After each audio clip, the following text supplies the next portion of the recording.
এই আরবি 12 মাসের মধ্যে আল্লাহ তাআলা বলছেন মিনহা আরবাআতুন হুরুম।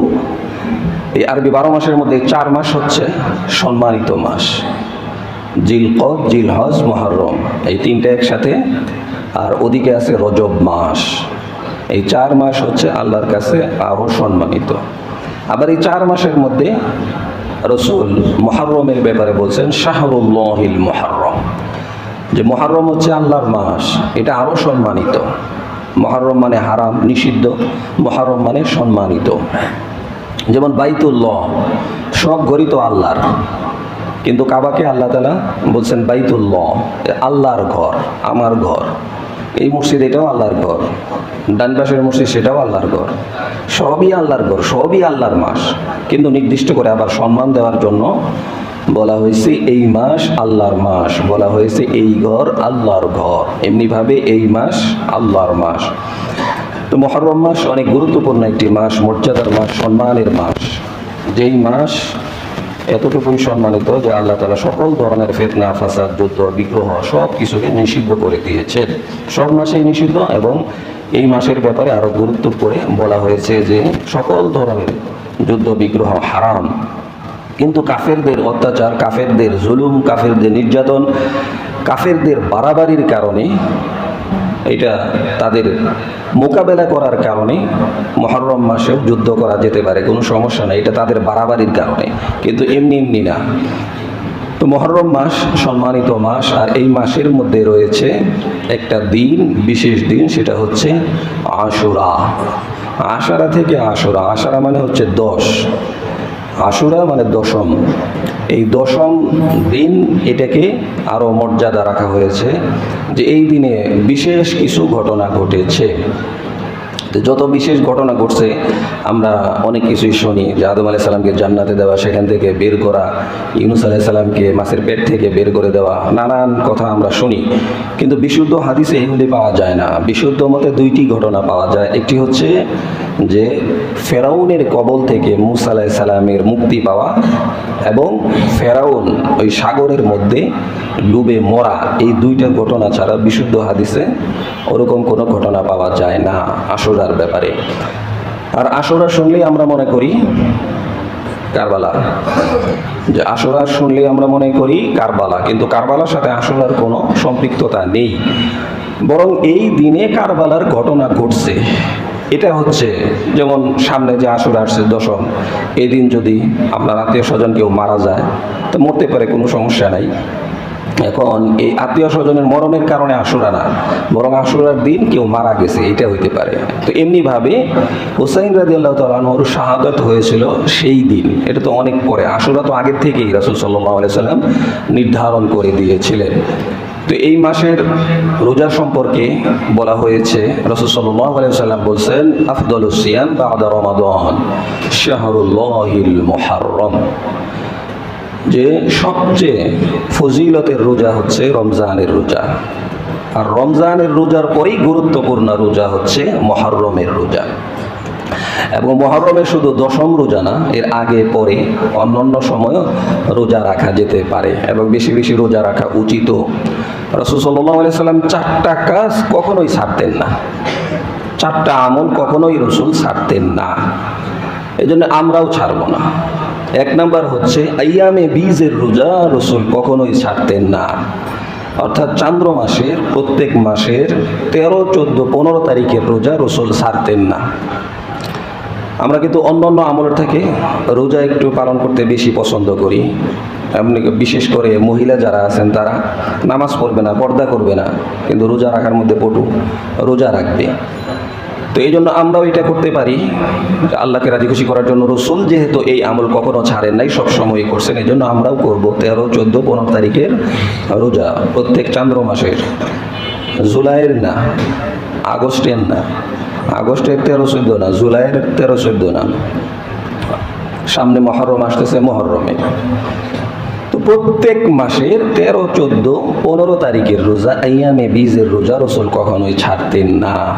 2 নাম্বার হচ্ছে জিলহজ মাসের প্রথম 10 দিনের রোজা, আরাফার রোজা কখনোই রাসূল ছাড়তেন না, কন্টিনিউ তিনি করতেন।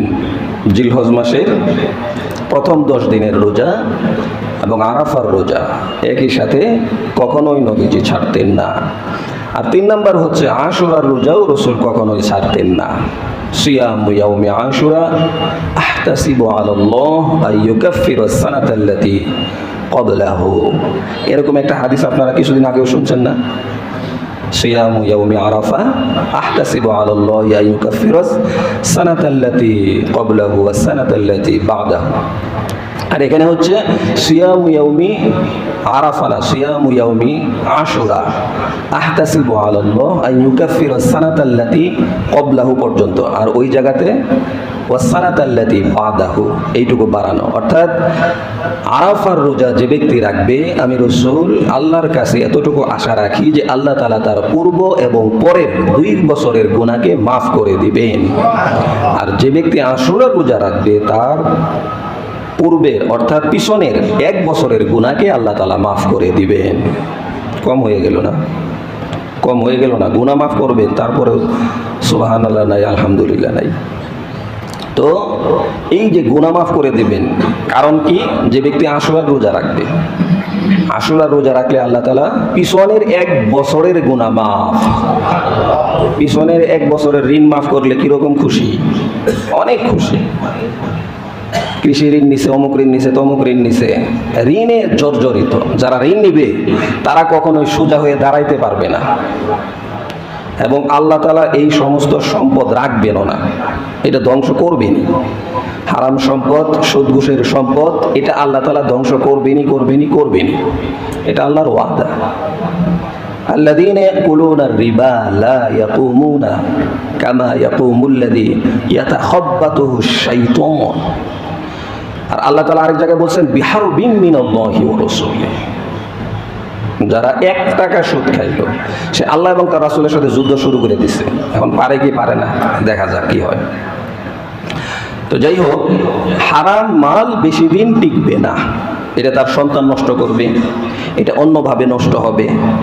বিগত সময়ে যারা হাজার হাজার কোটি টাকা দুর্নীতি করে বিদেশ পাচার করছে, ব্যাংকে জমা রাখছে, একদিনেই সমস্ত মালকে আল্লাহ তাআলা বাজেয়াপ্ত করে দিছেন, দেয় নাই?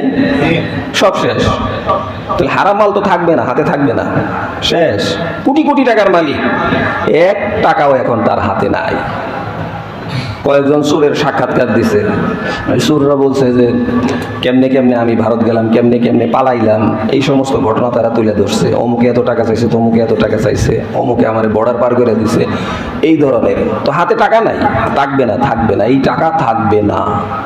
কারণ এই টাকার মধ্যে হাজারো মানুষের চোখের পানি, এই টাকার মধ্যে জড়িয়ে আছে হাজারো জুলুম, হাজারো নির্যাতন। এই জন্য এই টাকা আল্লাহ রাখবেন না।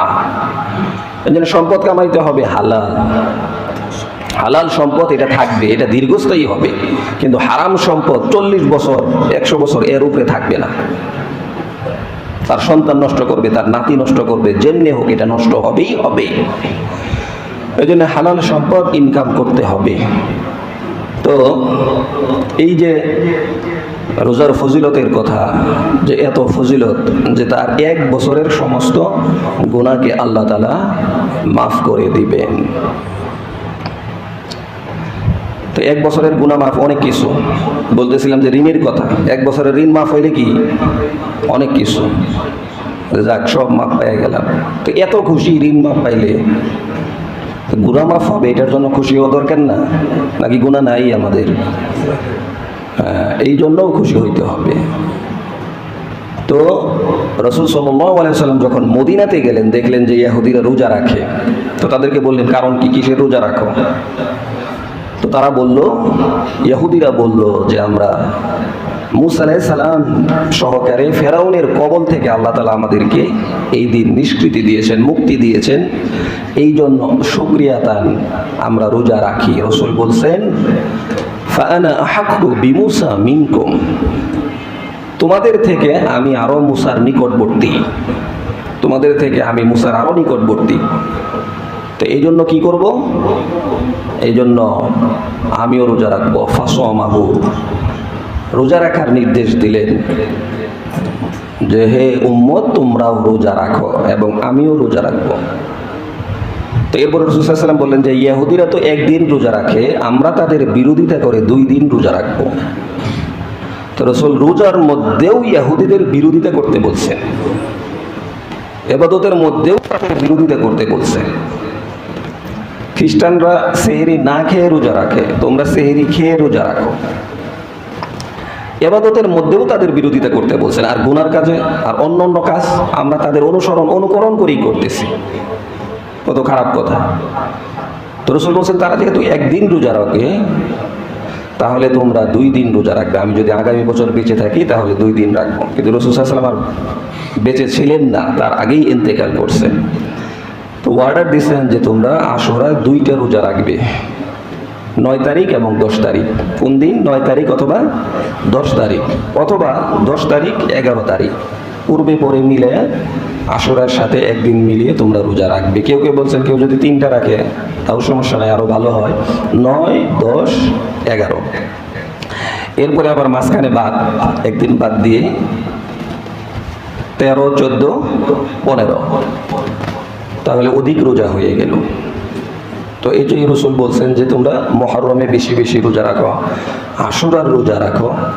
তো বলতেছিলাম যে রাসূল সাল্লাল্লাহু আলাইহি ওয়াসাল্লাম 4 কাজ কখনোই বাদ দিতেন না। একটা হচ্ছে আরাফার রোজা বা জিলহজের রোজা বাদ দিতেন না, ইয়াউমা বীজের রোজা বাদ দিতেন না, এমনিভাবে আশুরার রোজা বাদ দিতেন না। আর 4 নম্বর আমল হচ্ছে ফজরের আগের 2 রাকাত সুন্নত কখনোই রাসূল বাদ দিতেন না। অনেক গুরুত্বপূর্ণ আমল। এবং ট্রেন যদি মিস হয়ে যায় যাক, সাওয়ারি যদি মিস হয়ে যায় যাক, এরপরেও ফজরের সুন্নত বাদ দেওয়া যাবে না। যদি ইমামকে এসে দেখো যে সে তাকবীর শুরু করে দিয়েছে, সূরা ফাতিহা শুরু করে দিয়েছে, তারপরেও সুন্নত পড়ে এরপরে তার সাথে শরীক হয়ে যাও। যদি মনে হয় যে রুকুতে পাবে বা শেষ সালামেও পাবে, সেই ক্ষেত্রেও সুন্নত পড়ে একে একই তাড়াতাড়ি সুবহান রাব্বিয়াল আযীম একবার, সিজদার মধ্যে সুবহান রাব্বিয়াল আলা একবার, কম করে পড়ে হলেও তাড়াতাড়ি সুন্নত শেষ করে ইমামের সাথে শরীক হয়ে যাও। আবার এরকম না যে জামাতই পাবো না, এরকম না। জামাত যাতে পাওয়া যায় এতটুকু সময় হাতে রেখে তাড়াতাড়ি সুন্নত পড়ে নেওয়া উচিত, কারণ রাসূল এই সুন্নত কখনোই ছাড়েননি। তো এই জন্য আমরাও ছাড়বো না। আর আশুরার রোজা আমরাও রাখার চেষ্টা করব। তো কবে রাখবো? 9 এবং 10, 10 অথবা 11। আর সবচেয়ে ভালো হয় 9, 10, 11, এই 3 দিন। তো আশুরার রোজার ফজিলত কি? যে রমজানের পরে যদি উত্তম কোনো রোজা থাকে সেটা হচ্ছে আশুরার রোজা।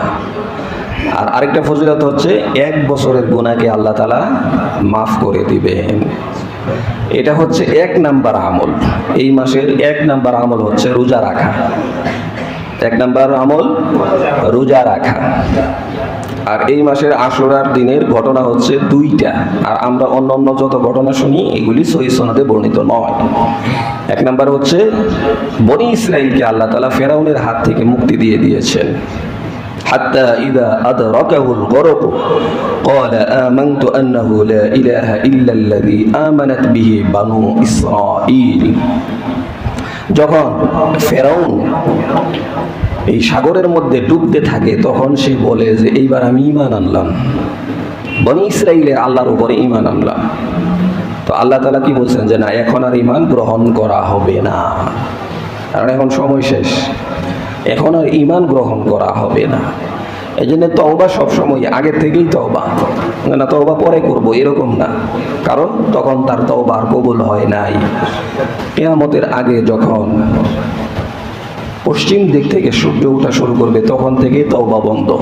তা আমি তো জানি না যে আগামীকাল থেকে সূর্য উঠবে, জানি না। তো তখন তো আমার তওবাও বন্ধ। এই জন্য প্রতি মুহূর্তে তওবা, প্রতি মুহূর্তে তওবা। তাহলে হাত্তা ইযা আদরাকাহুল গরক ক্বালা আমানতু আন্নাহু লা ইলাহা ইল্লাল্লাযী আমানাত বিহি বানু ইসরাঈল। যে বনি ইসরাইলের আল্লাহর উপরে আমি ঈমান আনলাম। আল্লাহ বলছেন না, এখন আর তোমার তওবা গ্রহণ করা হবে না। ফালইয়াউমা নুনাজ্জিকা বিবাদানিকা লিতাকুনা লিমান খালফাকা আয়া। তোমার লাশকে আমি এই সাগর পাড়ে রেখে দেব 1000 বছর। এরপরে এটা কায়রোর জাদুঘরে থাকবে মিশরে কিয়ামত পর্যন্ত।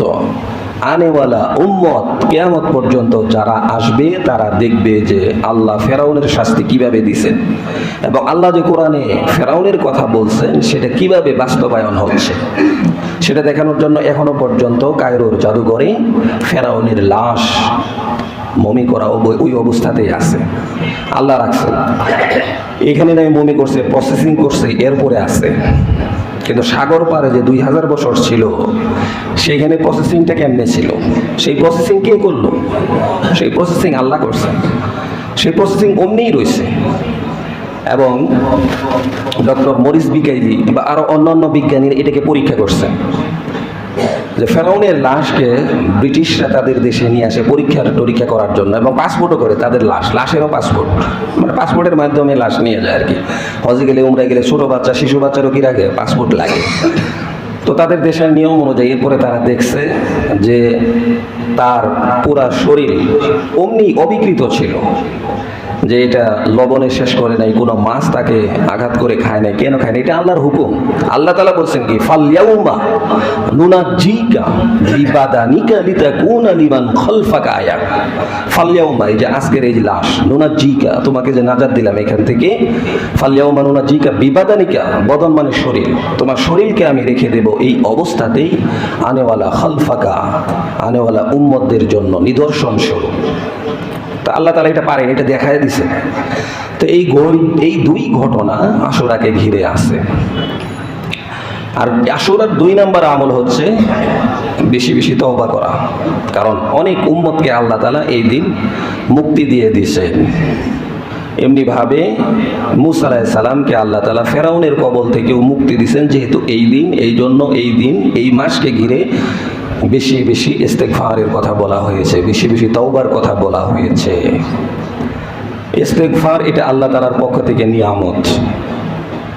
মাফ চাইলে মাফ পেয়ে যাওয়া আল্লাহ তাআলার পক্ষ থেকে নিয়ামত। যদি আল্লাহ তাআলা বলছেন বান্দা গুনাহ করছিস মাফ করবো না, উপায় কি ছিল?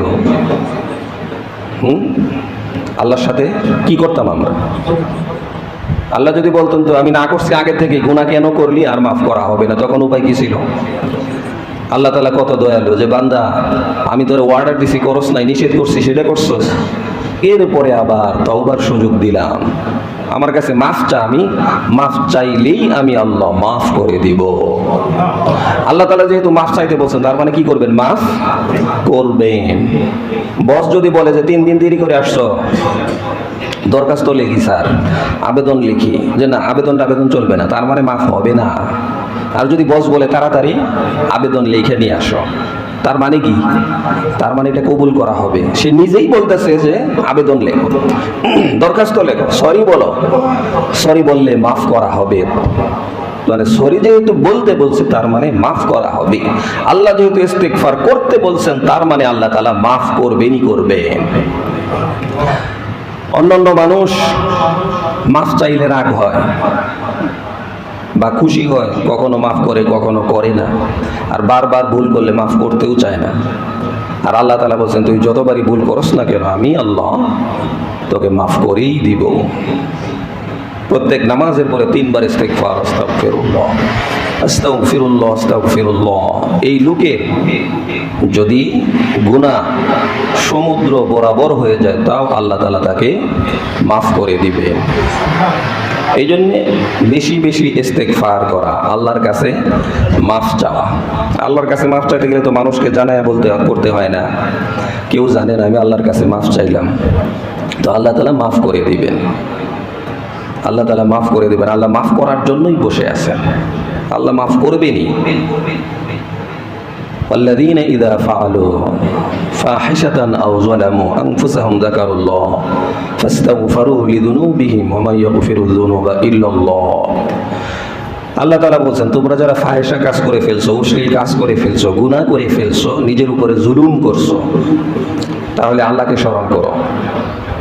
যাকারুল্লাহ ফাস্তাগফারু লিযুনুবিহিম, নিশ্চয় আমি তোমাদের গুনাহকে মাফ করে দেব, ক্ষমা করে দেব। ওয়া মান ইয়াগফিরুয যুনুবা ইল্লাল্লাহ, আবার আল্লাহই বলতেছেন যে আমি ছাড়া মাফ করার আছেটাকে? আমি ছাড়া কে আছে তোমাকে মাফ করার? সবাই মাফ করে দিল, অমুক জাতিকে আমরা মাফ করে দিলাম। তো এতে করে আল্লাহ মাফ করবেন কি করবেন না এটা আল্লাহর কাছে। এই জন্য আল্লাহ সুসংবাদ দিচ্ছেন যে মাফ চাও, মাফ করে দিব। যেহেতু আল্লাহ বলছেন মাফ করে দিব, তাহলে আল্লাহ মাফ করবেন। ইয়া আইয়ুহাল্লাযীনা আমানু, হে মুমিনেরা, ইয়া ইবাদিয়াল্লাযীনা আসরাফু আলা আনফুসিহিম, তোমরা যারা নিজেদের উপরে জুলুম করছো, অন্যায় করেছো, লা তাকুনাতু মির রাহমাতিল্লাহ, আল্লাহর রহমত থেকে তোমরা নিরাশ হইও না। তোমার গুনাহ থেকে আল্লাহর রহমত অনেক বেশি। সারা পৃথিবীর সমস্ত মানুষকে আল্লাহ তাআলা যত মায়া মহব্বত দিয়েছেন, সমস্ত মায়া মহব্বতকে যদি 100 ভাগ করা হয়, 99 ভাগ আল্লাহ তার কাছে রেখে দিয়েছেন, আর 1 ভাগ মাত্র সমস্ত পৃথিবীর মানুষকে দিয়েছে। এই 1 ভাগের মধ্যেই মার দয়া সন্তানের প্রতি, সন্তানের দয়া মায়ের প্রতি। এই 1 ভাগের মধ্যেই পশুর প্রতি আরেক পশুর দয়া, পশুর বাচ্চার প্রতি দয়া, মানুষের প্রতি দয়া, আর 99 দয়া নিয়ে আল্লাহ তাআলা বসে আছেন। কেন বসে আছেন? মানুষকে ক্ষমা করার জন্য। এই জন্য আল্লাহ বলছেন, ইয়া আইয়ুহাল্লাযীনা আমানু قل يا عبادي الذين اسرفوا على انفسهم لا تقنطوا من رحمة الله, ও বান্দারা, তোমরা যারা গুনাহ করেছো তোমরা নিরাশ হইও না, আমি মাফ করব। আমি মাফ করব তার মানে আমি গুনাহ করব এই জন্য না। গুনাহ যা হয়ে গেছে এই জন্য আল্লাহর কাছে মাফ চাবো, অবশ্যই আল্লাহ তাআলা আমাদেরকে মাফ করে দিবে। নবীরা পর্যন্ত মাফ চাইছেন, নবীদের কোনো গুনাহ নাই তারপরেও নবীরা মাফ চাইছেন। আদম আলাইহিস সালামের কোনো গুনাহ ছিল না তারপরেও আদম আলাইহিস সালাম মাফ চাইছেন, ইস্তিগফার করছেন। রব্বানা যালামনা আনফুসানা ওয়া ইল্লাম তাগফির লানা ওয়া তারহামনা লানাকুনান্না মিনাল খাসিরিন। রব্বানা, হে আমাদের প্রভু, রব্বানা যালামনা, আমি অনেক জুলুম করছি, আনফুসানা, আমার নিজের উপরে। অর্থাৎ আপনি যে গন্ধম খাইতে নিষেধ করছেন, স্ত্রীর প্ররোচনায় পরে আমি খেয়ে ফেলছি, আমি ভুল করে ফেলেছি, আমাকে আপনি মাফ করে দেন। আমি আমার নফসের উপরে জুলুম করেছি, রব্বানা যালামনা আনফুসানা ওয়া ইল্লাম তাগফির লানা, আপনি যদি আমাকে মাফ না করেন, ওয়ারহামনা, যদি রহম না করেন, আমার কোনো উপায় নাই। আদম আলাইহিস সালাম নিজে ক্ষমা চাইছেন, তাহলে আমার মাফ চাইতে সমস্যা আছে? সবসময়ই মাফ চাবো আল্লাহর কাছে। আস্তাগফিরুল্লাহ, আস্তাগফিরুল্লাহ, আস্তাগফিরুল্লাহ, আস্তাগফিরুল্লাহ, সবসময় আল্লাহর কাছে সবসময় আল্লাহর কাছে মাফ চাওয়া। আদম আলাইহিস সালাম নিজে মাফ চাইছেন, নূহ আলাইহিস সালাম মাফ চাইছেন। তিনি কেমনে ইস্তিগফার করছেন? রব্বি গফিরলি ওয়া লিওয়ালিদাইয়া ওয়া লিমান দাখালা বাইতিয়া মুমিনান ওয়া লিল মুমিনিনা ওয়াল মুমিনাত। নূহ আলাইহিস সালাম বলছেন, হে আল্লাহ, আমাকে মাফ করেন, আমার সন্তান আদিয়াদেরকে মাফ করে দেন, আর মাফ করে দেন যারা মুমিন আছে, মুমিনাত আছে, এদেরকেও মাফ করে দেন। ওয়ালা তাজিদিল যালিমিনা ইল্লা তাবারা, কিন্তু জালেম যারা, তাদের ধ্বংস আপনি আরো বাড়াইয়া দেন। এইভাবে নূহ আলাইহিস সালাম মাফ চাইছেন আর দোয়া করছেন। তাহলে নূহ আলাইহিস সালাম মাফ চাইছেন, মূসা আলাইহিস সালামও মাফ চাইছেন। রব্বি ইন্নী যালামতু নাফসি ফাগফিরলি ফাগফার লাহু ইন্নাহু হুয়াল গফুরুর রহিম। রব্বি ইন্নী যালামতু নাফসি, আমি আমার নফসের উপরে জুলুম করছি। ওই যে এক কিপ্তিকে মেরে ফেলছিল, একটা থাপ্পড় দিছিল, মারার জন্য থাপ্পড় দেয় নাই, কিন্তু মরে গেছে। তো মূসা আলাইহিস সালাম বলছেন যে এটা আমার উপরে জুলুম হয়ে গেছে, আল্লাহ আপনি আমাকে মাফ করে দেন। রব্বি ইন্নী যালামতু নাফসি, আমি আমার উপরে জুলুম করে ফেলছি, ফাগফিরলি, আপনি মাফ করে দেন। মূসা আলাইহিস সালামকে আল্লাহ তাআলা মাফ করে দিয়েছেন। এই জন্য আমাদেরকেও আল্লাহর কাছে বারবার মাফ চাইতে হবে।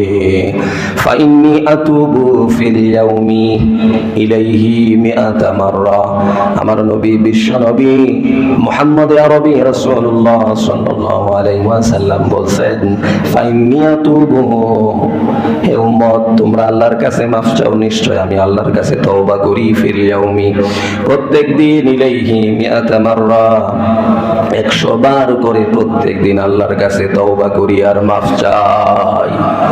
আমার নবী বিশ্ব নবীর কোনো গুনাহ ছিল না, পরেও না পূর্বেও না, কোনো গুনাহ নাই। আর আল্লাহ বলছেন, মা তাকদ্দামা বিযামবিকা ওয়া মা তাআখার, আপনার পরেরও গুনাহ নাই, পূর্বেরও গুনাহ নাই। এরপরেও আমার নবী দিনে প্রত্যেক দিন 100 বার করে মাফ চেয়েছেন। আর আমার উঠতে বসতে গুনাহ, চলতে ফিরতে গুনাহ, সমস্ত কাজে গুনাহ আর গুনাহ, কিন্তু আমি একদিনে একবারও মাফ চাই না। আমি কত বড় জালেম! আমি এত অন্যায় করার পরেও মাফ চাই না, অন্যায় করে আবার মাফ চায় না, এ তো আরো বড় শয়তান, আরো বড় বিয়াদব। আল্লাহ এর উপরে আরো বেশি রাগ হন। যে ব্যক্তি মাফ চায় না, আল্লাহ তার উপরে রাগান্বিত হয়ে যায়। নবী মাফ চাইছেন এত 100 বার, আল্লাহ মাফ করেন, আল্লাহ মাফ করেন। তা আপনার তো কোনো গুনাহই নেই যে আমি কি আল্লাহর দরবারে আবদান শাকুরা, শুকরিয়াদার বান্দা হব না?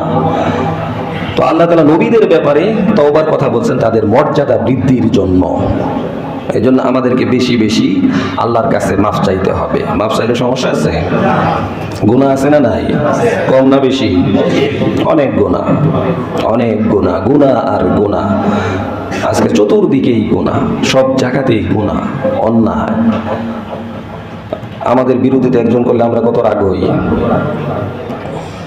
সন্তান গুনাহ অবাধ্য হলে রাগ হই, স্ত্রী অবাধ্য হলে রাগ হই।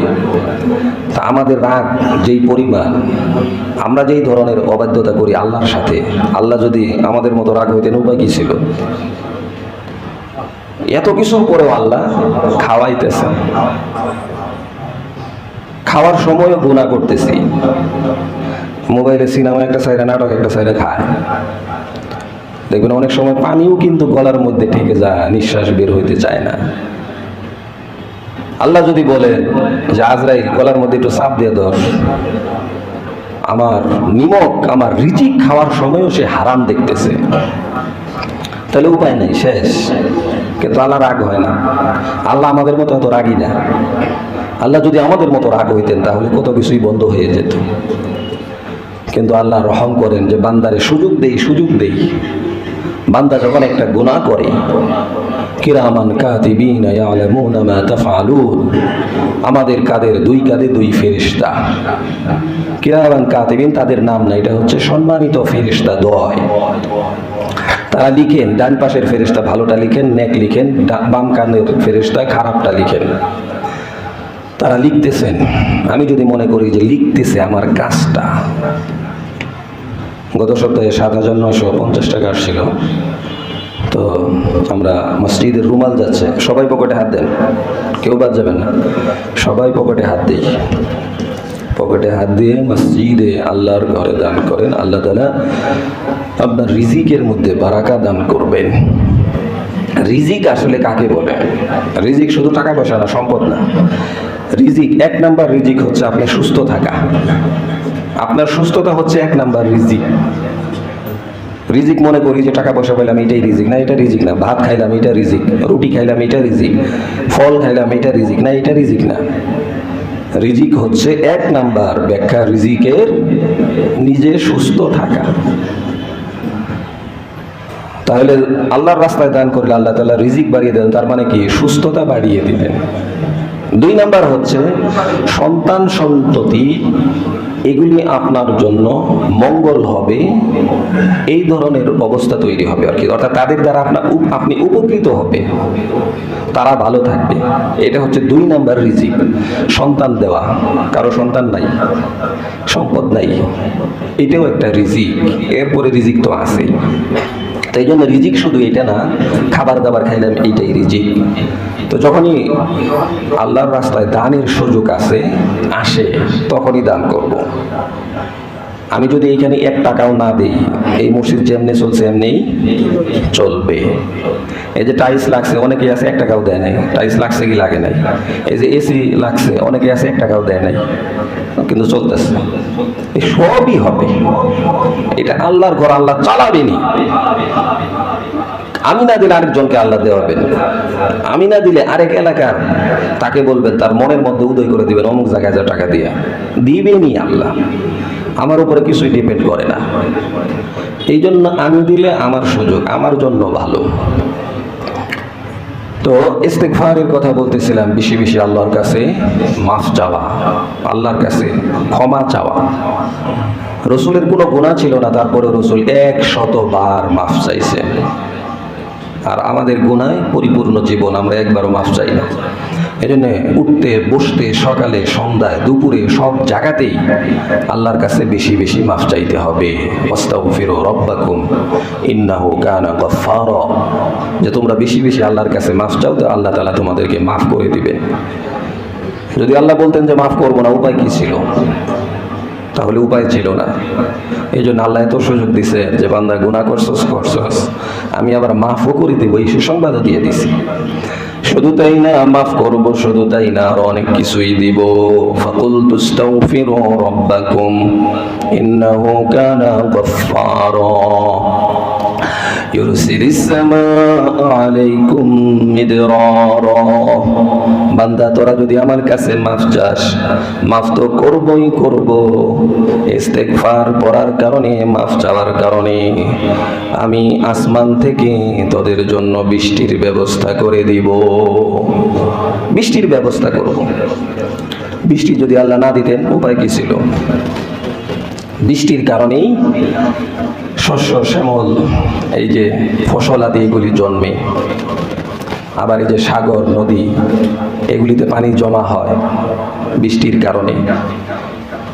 এই যে সাগর নদী, এগুলি এক একটা ট্যাঙ্কি। আমাদের বাসায় ট্যাঙ্কি আছে না? আমাদের বাসায় ট্যাঙ্কি আছে না? ওখানে ট্যাঙ্কি আছে। ট্যাঙ্কি থাকার কারণে আমরা পরিমাণ মতো রুমে রুমে পানি নিতে পারতেছি। ওটি যদি একবারে দিতেন তাহলে কেমনে হইতো? বাড়িওয়ালা যদি একবারে পানি ছেড়ে দিত, কি উপায় হইতো? না, আমার পরিমাণ মতো ট্যাপ খুলে পানি নিতেছি। তো সাগর এগুলি যেগুলি আছে, এগুলি এক একটা ট্যাঙ্কি। এগুলি বাষ্প আকারে, এগুলি মেঘমালা হয়ে যায়। এখান থেকে আল্লাহ তাআলা পানি উঠান। আমরা মোটর দিয়ে পানি উঠাই না বাসায় বাসায়? আগে তো লাইনের পানি এসে জমা হয়, আর পরে মোটর দিয়ে আবার উপরে উঠাই। তো আল্লাহ তাআলাও একই সিস্টেম, সাগরে পানি জমা রাখছেন ট্যাঙ্কি। এখান থেকে মেঘমালার মাধ্যমে আল্লাহ তাআলা মোটরের মাধ্যমে পানি উঠান। কিন্তু সেই মোটর আমরা দেখি না, এটা আল্লাহর মোটর। এই মোটর দিয়ে পানি উঠায় জমায় রাখেন। এটা হলো বাসার ট্যাঙ্কি, উপরের ট্যাঙ্কি, ছাদের ট্যাঙ্কি। এইখান থেকে আল্লাহ আবার পরিমাণ মতো আমাদের উপরে জমিনে ফেলে। সুবহানাল্লাহ, কত কুদরত আল্লাহ তাআলার। তো এগুলি সবই আমাদের উপকারের জন্য। তো আল্লাহ তাআলা বলতেছেন যে আমি ফাকুলতু আস্তাগফিরু রাব্বাকুম ইন্নাহু কানা গফফারা ইউরসিলিস সামাআ আলাইকুম মিদরারা, আমি আসমান থেকে তো মুষলধারে বৃষ্টি দেব তোমাদের জন্য। মুষলধারে বৃষ্টি দেব। বৃষ্টি না হলে সমস্যা না, পরে আবার ইস্তেসকার নামাজ পড়তে হয় যে আল্লাহ বৃষ্টি দেন, বৃষ্টি দেন। কিন্তু আল্লাহ তাআলা বলতেছেন ইস্তেগফার কর, ইস্তেগফার কর, ইস্তেগফার করলেই বৃষ্টি দিব। বেশি বেশি আল্লাহর কাছে মাফ চাও, মাফ চাইলেই বৃষ্টি দেব। ইন্নাহু কানা গফফারা ইউরসিলিস সামাআ আলাইকুম মিদরারা ওয়া ইউমদিদকুম বিআমওয়ালিন ওয়া বানিন। আর কি দিব? ইস্তেগফার করলে মাল দিব, সম্পদ দিব। টাকা দরকার, ইস্তেগফার করো। চাকরি দরকার, ইস্তেগফার করো। সম্পদ দরকার, ইস্তেগফার করো। অন্য কোনো কিছুতেই কিছুই হবে না। টাকা যদি পাইতে চাও, ধনী যদি হইতে চাও, তাহলে উঠা বসায় সবসময় ইস্তেগফার করো। এটা কার কথা? আল্লাহর কথা। সূরা নূহ, আল্লাহ তাআলা বলতেছেন ইস্তেগফার কর, টাকা দিন। ওয়ায়ুমদিদকুম বিআমওয়াল, মালের বহুবচন, বিআমওয়াল, অনেক সম্পদ চাও, তাহলে ইস্তেগফার করো।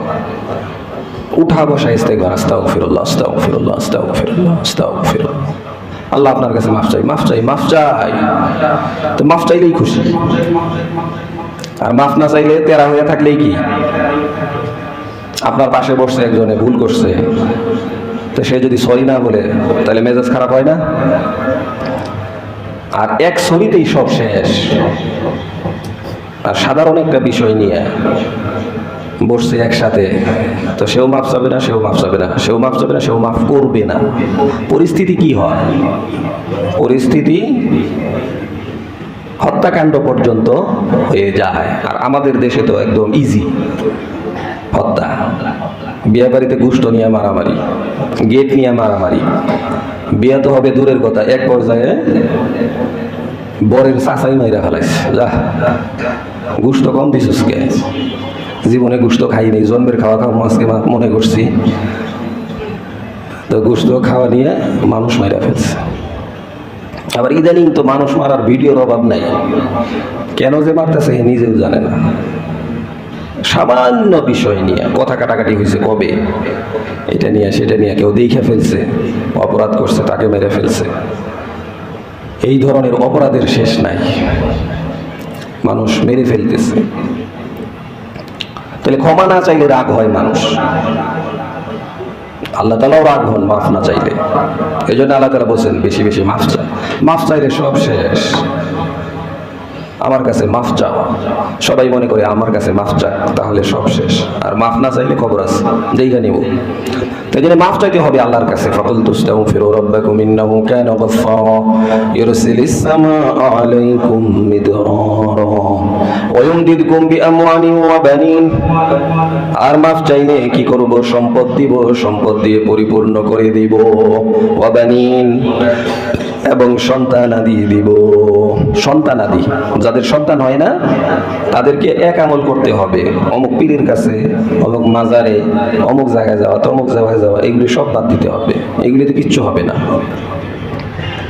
পীরে সন্তান দিতে পারবে, মাজারে গেলে সন্তান হবে? মাজারে গেলে সন্তান নাই।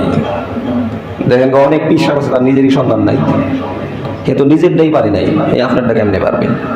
অনেক মাজার আছে, এর নিজেরই কিছু নাই, সে কেমনে আপনাকে সন্তান দিবে? সন্তান দেয় নেওয়ালা একমাত্র ইয়াহাবু লিমান ইয়াশাউ ইনাসা ওয়া ইয়াহাবু লিমান ইয়াশাউ যুকুর আও ইউযাওবিজুহুম যুকরানা ওয়া ইনাসা। আল্লাহ তাআলা বলতেছেন আমি যাকে ইচ্ছা তাকে সন্তান দেই, যাকে ইচ্ছা তাকে আমি সন্তান দেই না। যাকে ইচ্ছা তাকে আমি ছেলে সন্তান দান করি, যাকে ইচ্ছা তাকে আমি কন্যা সন্তান দান করি। এর পুরা ইচ্ছা আমি আল্লাহ। কারো ছেলে হইতেছে, ছেলে হইতেছে, 5টা ছেলে, মেয়ের আশায় আশায়, কারণ আল্লাহর পক্ষ থেকে মঞ্জুরি নাই। কারো মেয়ে হইতেছে, মেয়ে হইতেছে, মেয়ে হইতেছে, ছেলে নাই। এখানে পুরাটাই আল্লাহর দখল। আল্লাহ ইচ্ছা যেমনি করবেন এমনিই হবে। ফাকুলতু আস্তাগফিরু রাব্বাকুম ইন্নাহু কানা গাফফারা ইউরসিলিস সামাআ আলাইকুম মিদরারা ওয়া ইউমদিদকুম বিআমওয়ালিন ওয়া বানিন। বেশি বেশি ইস্তেগফার করো বান্দা, সম্পদ দিব আর সন্তান সন্ততি দিব। যাদের সন্তান হয় না বেশি বেশি ইস্তেগফার করতে হবে, তাহলেই আল্লাহ তাআলা সন্তান দিবেন। ওয়াজআল লাকুম, আর কি দিবেন? তাদেরকে বাগ বাগিচা দিবেন, বাগান দিবেন, বিশাল ভূমি দিবেন। ইস্তেগফার বললে জমি দিবেন, বৃষ্টি দিবেন, সন্তান দিবেন, সম্পদ দিবেন, এগুলি তো আমরা চাই। ফসলাদি দিবেন, কি করলে? এক আমল, সেটা হচ্ছে ইস্তেগফার। বেশি বেশি আল্লাহর কাছে মাফ চাইতে হবে। আল্লাহর কাছে মাফ চাইলেই আল্লাহ তাআলা এগুলি দিয়ে পরিপূর্ণ করে দিবেন। এই জন্য বেশি বেশি ইস্তেগফার করতে হবে। ফজরের পরে যে আমি যদি নির্দিষ্ট করে নেই যে আমি কমপক্ষে 100 বার, কমপক্ষে 1000 বার, 1000 বার পড়লে কত সময় লাগবে? 15 মিনিটে বা আধা ঘন্টাই লাগলো। তো ফজরের পরে কি করি? 100 বার পড়েন কমপক্ষে, বিকালে 100 বার পড়েন, দুপুরে 100 বার পড়েন, গাড়িতে উঠছেন ইস্তেগফার করেন। অর্থাৎ যেটা যখনই যা করতেছেন, না আছে ওযু লাগবে, কোনো কিছুই লাগবে না, পবিত্রতাও লাগবে না, মুখে আপনি ইস্তেগফার, আস্তাগফিরুল্লাহ, আস্তাগফিরুল্লাহ, আস্তাগফিরুল্লাহ। বাসায় বসে আছেন আস্তাগফিরুল্লাহ, সন্তানদের সাথে কথা বলতেছেন আস্তাগফিরুল্লাহ, বেগুনের দাম কত, আস্তাগফিরুল্লাহ, চাউলের দাম কত, আস্তাগফিরুল্লাহ, গাড়িতে জ্যামে বসে আছেন, আস্তাগফিরুল্লাহ, অফিসে বসে আছেন, আস্তাগফিরুল্লাহ, কলম দিয়ে লিখতেছেন, আস্তাগফিরুল্লাহ, মানুষের সাথে কথা বলতেছেন মাঝে মাঝে, আস্তাগফিরুল্লাহ, সর্বদাই আস্তাগফিরুল্লাহ, আস্তাগফিরুল্লাহ, আস্তাগফিরুল্লাহর ঝড় উঠে যাবে। তো আল্লাহ তাআলা বরকত ঢেলে দিবেন, সম্পদ, সন্তানাদি সব কিছুই ঢেলে দিবেন আল্লাহ তাআলা। কারণ আল্লাহ তাআলা নিজে বলছেন যে তুই বান্দা চা, আমি দেওয়ার জন্য রেডি। তো মুহররম মাসের দুই আমল, একটা হচ্ছে রোজা রাখা, দুই নাম্বার হচ্ছে ইস্তেগফার করা। এই মাসে বেশি বেশি ইস্তেগফার করব। এই মাসে আমরা বেশি বেশি ইস্তেগফার করব। সামনে আসতেছে আশুরা, আশুরাকে ঘিরে অনেক অপকর্ম হয়, অনেক ধরনের অপসংস্কৃতি যেগুলি ইসলামের না সেগুলিকে ইসলাম বলে চালিয়ে দেওয়া হয়। যেমন মাতম করা, হায় হুসেন, হায় হাসান বলা, হায় আলী বলা, এভাবে নিজের শরীরের মধ্যে চাকু মারা, রক্তাক্ত হওয়া, মিছিল করা, তাজিয়া মিছিল করা, এগুলি ইসলামের কোনো বিধান নয়, এগুলি নিজেদের বানানো বিষয়। যেমন ইরান এবং ইসরায়েল গত সপ্তাহে বলছে যে আসলে আমরা কোনটা করব, যে ইরানে হামলা করলো ইসরায়েল, কেন পারমাণবিক বানাইতে পারবে না, অর্থাৎ কোনো মুসলিম শক্তিকে তারা শক্তিশালী হতে দিবে না, এইটা হলো তাদের মেইন উদ্দেশ্য। তারা বানাইছে কিন্তু সমস্যা নাই, মুসলমানরা বানালেই সমস্যা। এখন ইরানের আকীদা কি সেটা হচ্ছে পরের বিষয়, যে যাদের উপরে হামলা করতেছে ইসরায়েল, ইসরায়েল কারা? আল্লাহ তাআলা বলছেন লাতাজিদান্না আশাদ্দান নাস আদাওয়া, যে মুমিনদের জন্য চরম শত্রু হচ্ছে ইসরায়েল, ইহুদি। এখন চরম শত্রু যারা, চরম শত্রুকে যদি যে কেউ হামলা করে, যে কেউ তারে শায়েস্তা করে, আমরা তাদের পক্ষেই। এখন তার আকীদা কি এটা পরে তো বিবেচনায় আছেই। একটা কুত্তাও যদি একটা কাফিরের উপরে হামলা করে তাহলে আমি ওই কুত্তারই পক্ষে, সে যতই খারাপ হোক। আমেরিকাও যদি হামলা করে ইসরায়েলের উপরে, তো আমি তার পক্ষে, আমেরিকার পক্ষে। তখন এখন তো আমেরিকাই করাইতেছে আসলে ইসরায়েলকে। ইসরায়েল হচ্ছে আমেরিকার একটা ঘাঁটি, আমেরিকার লালিত পালিত শয়তান হচ্ছে ইসরায়েল। এদেরকে লালন পালন করে অমুক জায়গায় হামলা করার জন্য, অমুককে ধ্বংস করার জন্য। যদিও ইসরায়েল, ইসরায়েলের সৈন্য, ইসরায়েলের টেকনোলজি, ইসরায়েলের আবিষ্কার পৃথিবীবাসী মনে করছে যে অনেক কিছু, এই সে অনেক কিছু, কিন্তু ইরান চোখে আঙ্গুল দিয়ে দেখিয়ে দিয়েছে যে ইসরায়েলই শুধু পৃথিবীতে শক্তিশালী দেশ না, তারাই শুধু আবিষ্কার করতে পারে না, তাদেরই শুধু টেকনোলজি নাই, বরং ইরানওয়ালারা আরো বেশি করে দেখিয়ে দিয়েছে।